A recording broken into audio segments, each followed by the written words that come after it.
Our first miscarriage was just after 12 weeks, so we should have been around 12 weeks, 6 days, and we went in for a routine ultrasound and we found out that baby Dougie had died within the last few days of that week, so sometime after 12 weeks, but they couldn't give us an exact date. Our second pregnancy loss was Archer, and he was technically termed a extreme premature neonatal death. So he was born at 23 weeks and 2 days after a fatal diagnosis of multicystic dysplastic kidneys.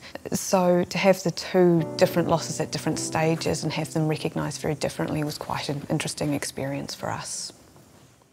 It was the 23-week loss that was recognised as a little person. So he was recognised as our son. People used his name. He was given a birth certificate because he was born alive and a death certificate because he lived for 45 minutes after birth. With Dougie, who we lost just after that 12 weeks, it was termed an incomplete abortion. It was referred to as something almost less than human. It was just a medical term. It was not recognised as that was our child or that much wanted baby that we had tried for. Dougie wasn't recognised as a sibling for our children. And we know there has to be a cut-off point in the medical world. It just felt very medicalised rather than the personal loss of a much wanted and much dreamed child. I can just remember with Dougie's ultrasound, seeing him lying so still on the screen and thinking, please just be asleep, please just be asleep. And the look on your face when you saw Dougie just lying there was heartbreaking. And then you hear the dreaded words, I'm so sorry, there's no heartbeat, but I have to get someone else to double check this. And your heart just sinks. And telling the children was horrific. And one of the hardest things we've ever had to do both times has been absolutely horrific, telling them that they weren't going to get the sibling that they much wanted and anticipated and loved right from day one. I think both of us felt a lot of guilt in the beginning.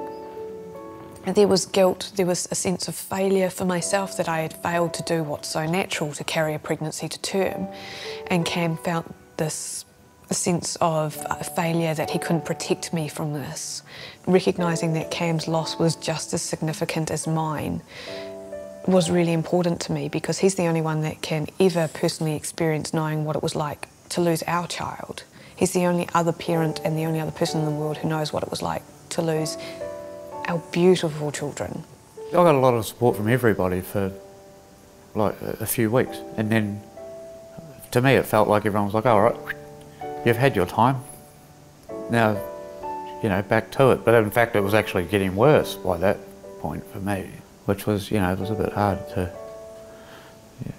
just to seem like there was a time limit. You know, you should have gotten over this by now.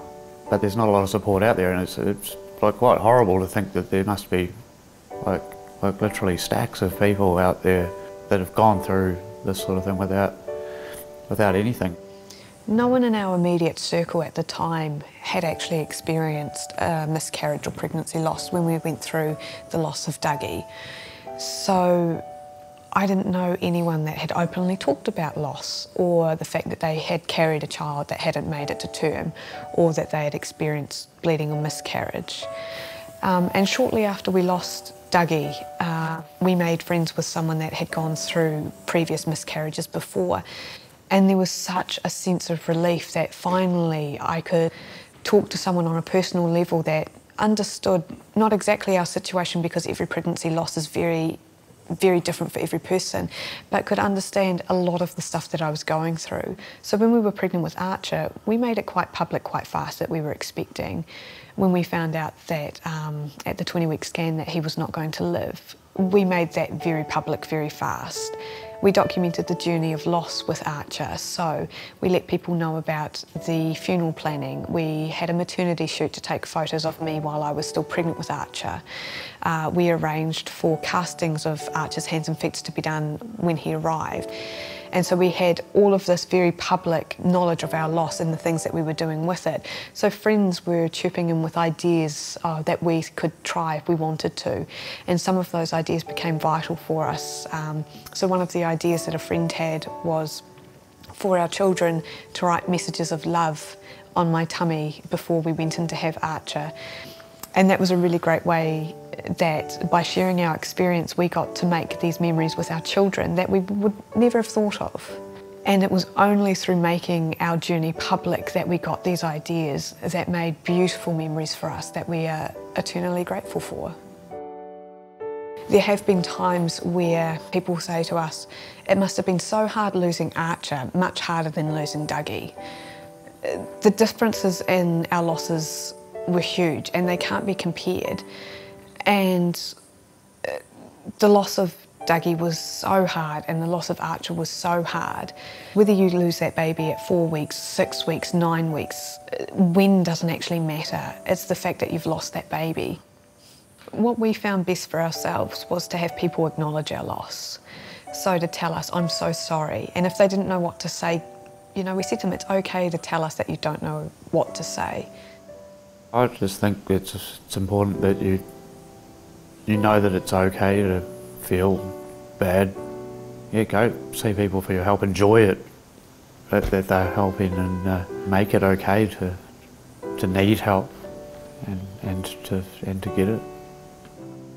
We've always said to people, talk to us about our children. Our children were important, and yes, they're no longer with us, but the 2 babies we lost are a part of our family and always will be, and we want them acknowledged. To us, they were real, and we want everyone else to know that they were real.